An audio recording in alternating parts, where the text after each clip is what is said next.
വിശുദ്ധ മത്തായി എഴുതിയ സുവിശേഷം അധ്യായം 11. സ്നാപകൻ്റെ ശിഷ്യന്മാർ. യേശു 12 ശിഷ്യന്മാർക്കും നിർദ്ദേശങ്ങൾ നൽകിയതിനു ശേഷം അവരുടെ പട്ടണങ്ങളിൽ പഠിപ്പിക്കാനും പ്രസംഗിക്കാനുമായി അവിടെ നിന്ന് പുറപ്പെട്ടു. യോഹന്നാൻ കാരാഗൃഹത്തിൽ വെച്ച് ക്രിസ്തുവിൻ്റെ പ്രവർത്തനങ്ങളെക്കുറിച്ച് കേട്ട് ശിഷ്യന്മാരെ അയച്ച് അവനോട് ചോദിച്ചു, വരാനിരിക്കുന്നവൻ നീ തന്നെയോ, അതോ ഞങ്ങൾ മറ്റൊരുവനെ പ്രതീക്ഷിക്കണമോ?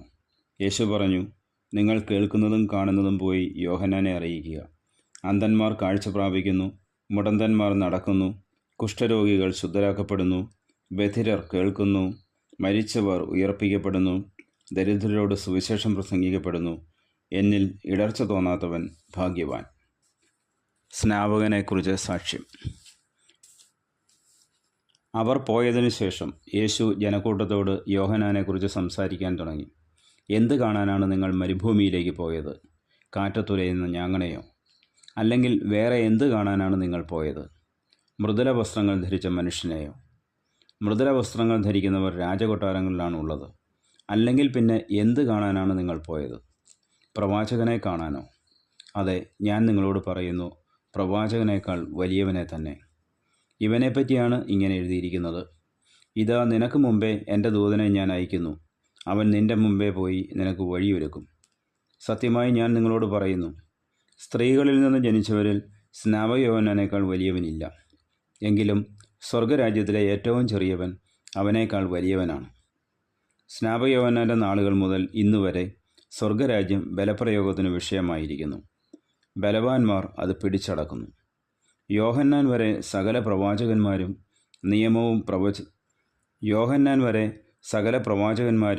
നിയമവും പ്രവചനം നടത്തി. നിങ്ങൾ സ്വീകരിക്കാൻ തയ്യാറാണെങ്കിൽ ഇവനാണ് വരാനിരിക്കുന്ന ഏലിയ. ചെവിയുള്ളവൻ കേൾക്കട്ടെ. ഈ തലമുറയെ എന്തിനോടാണ് ഞാൻ ഉപമിക്കേണ്ടത്? ചന്തസ്ഥലത്തിരുന്ന് കൂട്ടുകാരെ വിളിച്ച്, ഞങ്ങൾ നിങ്ങൾക്ക് വേണ്ടി കുഴലൂതി, എങ്കിലും നിങ്ങൾ നൃത്തം ചെയ്തില്ല. ഞങ്ങൾ വിലാപഗാനം ആലപിച്ചു, എങ്കിലും നിങ്ങൾ വിലപിച്ചില്ല എന്ന് പറയുന്ന കുട്ടികൾക്ക് സമാനമാണ് ഈ തലമുറ. യോഹന്നാൻ ഭക്ഷിക്കാത്തവനും പാനം ചെയ്യാത്തവനുമായി വന്നു. അവൻ പിശാച് ബാധിതനാണെന്ന് അപ്പോൾ അവർ പറയുന്നു. മനുഷ്യപുത്രൻ ഭക്ഷിക്കുന്നവനും പാനം ചെയ്യുന്നവനുമായി വന്നു. അപ്പോൾ അവർ പറയുന്നു, ഇതാ ഭോജനപ്രിയനും വീഞ്ഞുകുടിയനും ചുങ്കക്കാരുടെയും പാപികളുടെയും സ്നേഹിതനുമായ മനുഷ്യൻ. എങ്കിലും ജ്ഞാനം അതിൻ്റെ പ്രവൃത്തികളാൽ നീതീകരിക്കപ്പെട്ടിരിക്കുന്നു. അനുതപിക്കാത്ത നഗരങ്ങൾ. യേശു താൻ ഏറ്റവും കൂടുതൽ അത്ഭുതങ്ങൾ പ്രവർത്തിച്ച നഗരങ്ങൾ മാനസാന്തരപ്പെടാത്തതിനാൽ അവയെ ശാസിക്കാൻ തുടങ്ങി. കൊറാസിൻ, നിനക്ക് ദുരിതം! ബെത്സയിദ, നിനക്ക് ദുരിതം! നിന്നിൽ നടന്ന അത്ഭുതങ്ങൾ ടൈറിലും സീദോനിലും നടന്നിരുന്നെങ്കിൽ അവ എത്ര പണ്ടേ ചാക്കൊടുത്ത് ചാരം പൂശി അനുതപിക്കുമായിരുന്നു. വിധി ദിനത്തിൽ ടൈറിനും സീദോനും നിങ്ങളെക്കാൾ ആശ്വാസമുണ്ടാകുമെന്ന് ഞാൻ നിങ്ങളോട് പറയുന്നു. കഫർനാമേ, നീ സ്വർഗം വരെ ഉയർത്തപ്പെട്ടു വന്നോ? പാതാളം വരെ നീ താഴ്ത്തപ്പെടും. നിന്നിൽ സംഭവിച്ച അത്ഭുതങ്ങൾ സോദോമിൽ സംഭവിച്ചിരുന്നെങ്കിൽ അതിന്നും നിലനിൽക്കുമായിരുന്നു. ഞാൻ നിന്നോട് പറയുന്നു, വിധി ദിനത്തിൽ സോദോമിൻ്റെ സ്ഥിതി നിൻ്റേതിനേക്കാൾ സഹനീയമായിരിക്കും. ക്ലേശിതർക്ക് ആശ്വാസം. യേശു ഉദ്ഘോഷിച്ചു, സ്വർഗത്തിൻ്റെയും ഭൂമിയുടെയും നാഥനായ പിതാവേ, നീ ഇക്കാര്യങ്ങൾ ബുദ്ധിമാന്മാരിലും വിവേകികളിൽ നിന്ന് മറച്ച് ശിശുക്കൾക്ക് വെളിപ്പെടുത്തിയതിനാൽ ഞാൻ നിന്നെ സ്തുതിക്കുന്നു. അതേ പിതാവേ, ഇപ്രകാരമായിരുന്നു നിൻ്റെ തിരുവുള്ളം. സർവവും എൻ്റെ പിതാവ് എന്നെ ഏൽപ്പിച്ചിരിക്കുന്നു.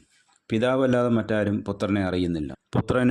പുത്രൻ ആർക്ക് വെളിപ്പെടുത്തി കൊടുക്കാൻ മനസ്സാകുന്നുവോ അവനുമല്ലാതെ മറ്റാരും പിതാവിനെയും അറിയുന്നില്ല. അധ്വാനിക്കുന്നവരും ഭാരം വഹിക്കുന്നവരുമായ നിങ്ങളെല്ലാവരും എൻ്റെ അടുക്കൽ വരുവിൻ, ഞാൻ നിങ്ങളെ ആശ്വസിപ്പിക്കാം. ഞാൻ ശാന്തശീലനും വിനീത ഹൃദയനുമാകയാൽ എൻ്റെ നുകം വഹിക്കുകയും എന്നിൽ നിന്ന് പഠിക്കുകയും ചെയ്യും. അപ്പോൾ നിങ്ങൾക്ക് ആശ്വാസം ലഭിക്കും. എന്തെന്നാൽ എൻ്റെ നുകം വഹിക്കാൻ എളുപ്പമുള്ളതും ചുമട് ഭാരം കുറഞ്ഞതുമാണ്. വിശുദ്ധ മത്തായി എഴുതിയ സുവിശേഷം അധ്യായം 12.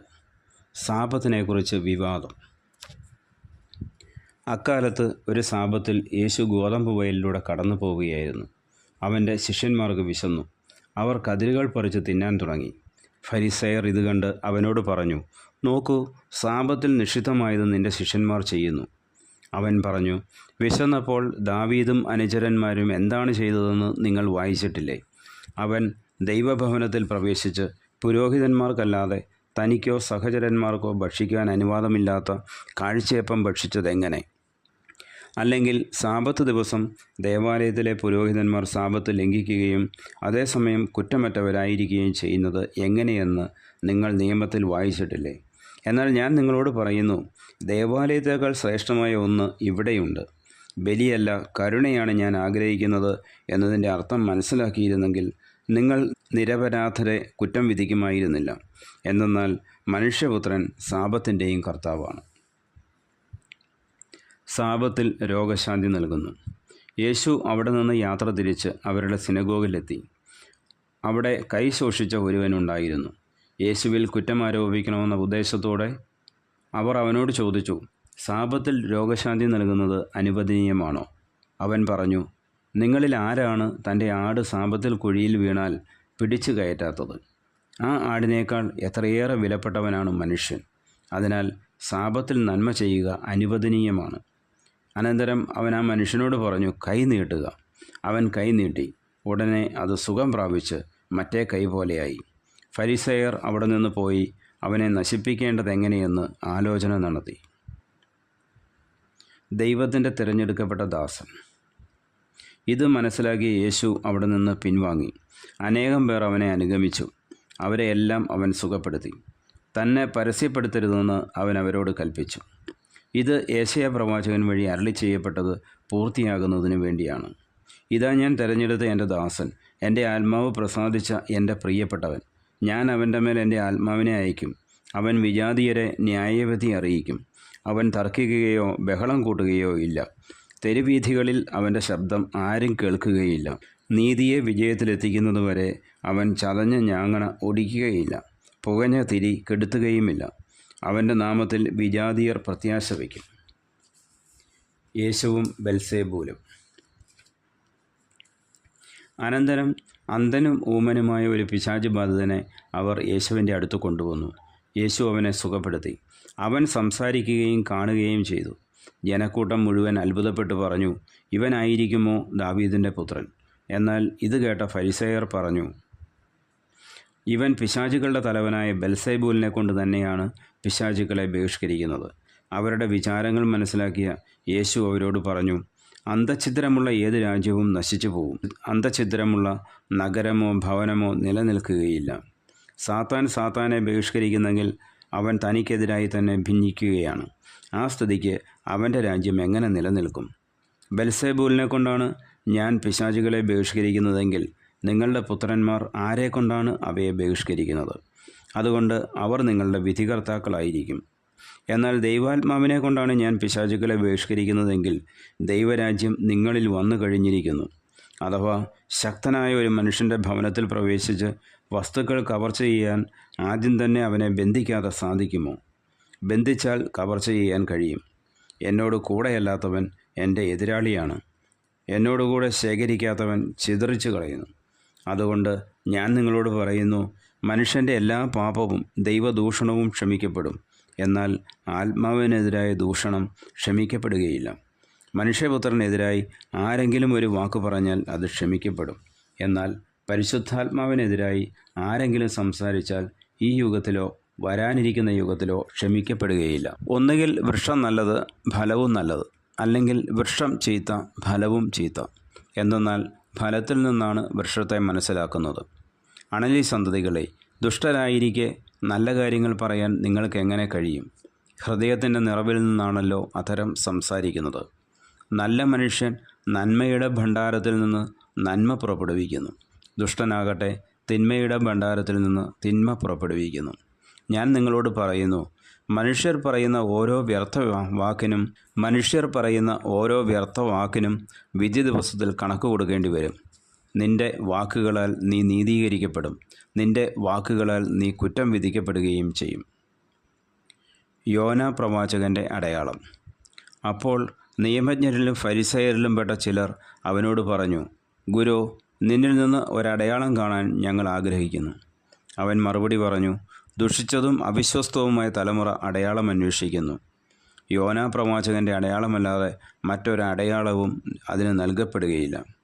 യോന 3 രാവും 3 പകലും തിമിംഗലത്തിൻ്റെ ഉദരത്തിൽ കിടന്നതുപോലെ മനുഷ്യപുത്രനും 3 രാവും 3 പകലും ഭൂമിക്കുള്ളിലായിരിക്കും.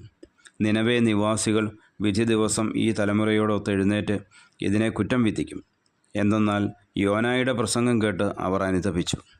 ഇതാ, ഇവിടെ യോനായേക്കാൾ വലിയവൻ, ദക്ഷിണദേശത്തെ രാജ്ഞി, വിധി ദിവസം ഈ തലമുറയോടൊത്ത് ഉയർപ്പിക്കപ്പെടുകയും ഇതിനെ കുറ്റം വിധിക്കുകയും ചെയ്യും.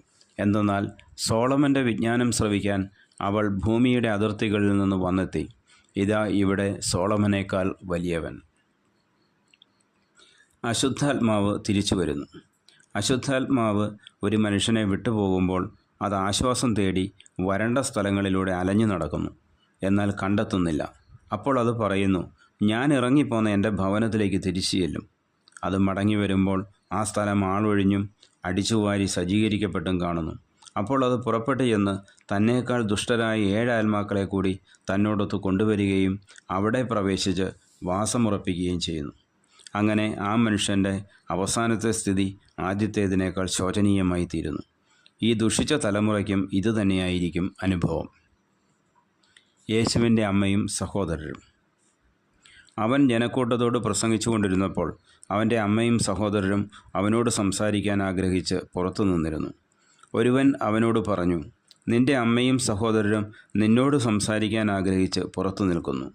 യേശു അവനോട് പറഞ്ഞു, ആരാണെൻ്റെ അമ്മ, ആരാണെൻ്റെ സഹോദരർ? തൻ്റെ ശിഷ്യരുടെ നേരെ കൈ ചൂണ്ടിക്കൊണ്ടവൻ പറഞ്ഞു, ഇതാ എൻ്റെ അമ്മയും സഹോദരരും. സ്വർഗസ്ഥനായ എൻ്റെ പിതാവിൻ്റെ ഇഷ്ടം നിറവേറ്റുന്നവൻ ആരോ അവനാണ് എൻ്റെ സഹോദരനും സഹോദരിയും അമ്മയും. അധ്യായം 13. വിതക്കാരൻ്റെ ഉപമ. അന്ന് തന്നെ യേശു ഭവനത്തിൽ നിന്ന് പുറത്തു വന്ന് കടൽ തീരത്തിരുന്നു. വലിയ ജനക്കൂട്ടങ്ങൾ അവൻ്റെ അടുത്ത് വന്നു. തന്നിമിത്തം അവൻ ഒരു തോണിയിൽ കയറിയിരുന്നു. ജനക്കൂട്ടം മുഴുവൻ തീരത്തു നിന്നു. അപ്പോൾ അവൻ വളരെ കാര്യങ്ങൾ ഉപമകൾ വഴി അവരോട് പറഞ്ഞു. വിതക്കാരൻ വിതയ്ക്കാൻ പുറപ്പെട്ടു. അവൻ വിതച്ചപ്പോൾ വിത്തുകളിൽ കുറേ വഴിയരികിൽ വീണു. പക്ഷികൾ വന്നത് തിന്നു. ചിലത് മണ്ണധികമില്ലാത്ത പാറമേൽ വീണു. മണ്ണിന് ആഴമില്ലാതിരുന്നതിനാൽ അത് പെട്ടെന്ന് മുളച്ചു പൊങ്ങി. സൂര്യൻ ഉദിച്ചപ്പോൾ അത് വെയിലേറ്റ് വാടുകയും വേരില്ലാതിരുന്നതിനാൽ കരിഞ്ഞു പോവുകയും ചെയ്തു. വേറെ ചിലത് മുൾച്ചെടികൾക്കിടയിൽ വീണു. മുൾച്ചെടികൾ വളർന്ന് അതിനെ ഞെരുക്കിക്കളഞ്ഞു. മറ്റു ചിലത് നല്ല നിലത്ത് വീണു. അത് 100 മേനിയും 60 മേനിയും 30 മേനിയും വിളവ് നൽകി. ചെവിയുള്ളവൻ കേൾക്കട്ടെ. ഉപമകളുടെ ഉദ്ദേശ്യം. അപ്പോൾ ശിഷ്യന്മാർ അടുത്തെത്തി അവനോട് ചോദിച്ചു, നീ അവരോട് ഉപമകൾ വഴി സംസാരിക്കുന്നത് എന്തുകൊണ്ട്? അവൻ മറുപടി പറഞ്ഞു, സ്വർഗരാജ്യത്തിൻ്റെ രഹസ്യങ്ങൾ അറിയാനുള്ള വരം നിങ്ങൾക്കാണ് ലഭിച്ചിരിക്കുന്നത്. അവർക്കത് ലഭിച്ചിട്ടില്ല. ഉള്ളവന് നൽകപ്പെടും, അവന് സമൃദ്ധിയുണ്ടാവുകയും ചെയ്യും. ഇല്ലാത്തവനിൽ നിന്ന് ഉള്ളതുപോലും എടുക്കപ്പെടും. അതുകൊണ്ടാണ് ഞാൻ അവരോട് ഉപമകൾ വഴി സംസാരിക്കുന്നത്. കാരണം അവർ കണ്ടിട്ടും കാണുന്നില്ല, കേട്ടിട്ടും കേൾക്കുന്നില്ല, ഗ്രഹിക്കുന്നുമില്ല. യേശയ്യായുടെ പ്രവചനം അവരിൽ പൂർത്തിയായിരിക്കുന്നു. നിങ്ങൾ തീർച്ചയായും കേൾക്കും, എന്നാൽ മനസ്സിലാക്കുകയില്ല. നിങ്ങൾ തീർച്ചയായും കാണും, എന്നാൽ ഗ്രഹിക്കുകയില്ല. അവർ കണ്ണുകൊണ്ട് കണ്ട്, കാതുകൊണ്ട് കേട്ട്, ഹൃദയം കൊണ്ട് മനസ്സിലാക്കി മാനസാന്തരപ്പെടുകയും ഞാൻ അവരെ സുഖപ്പെടുത്തുകയും അസാധ്യമാകുമാറ് ഈ ജനതയുടെ ഹൃദയം കഠിനമായി തീർന്നിരിക്കുന്നു. ചെവിയുടെ കേൾവി മന്ദീഭവിച്ചിരിക്കുന്നു. കണ്ണ് അവർ അടച്ചു കളഞ്ഞിരിക്കുന്നു. നിങ്ങളുടെ കണ്ണുകൾ ഭാഗ്യമുള്ളവ, എന്തെന്നാൽ അവ കാണുന്നു. നിങ്ങളുടെ കാതുകൾ ഭാഗ്യമുള്ളവ, എന്തെന്നാൽ അവ കേൾക്കുന്നു.